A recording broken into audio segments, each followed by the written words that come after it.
Внимание! Говорит Москва!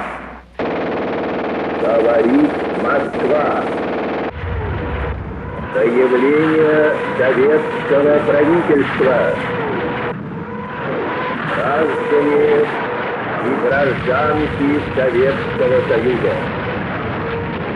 Сегодня, 22 июня, 4 часа утра, день объявления войны, германские войска напали на нашу страну, атаковали наши границы во многих местах и подвергли бомбардировке города Житомир, Киев, Севастополь, Каунас и другие.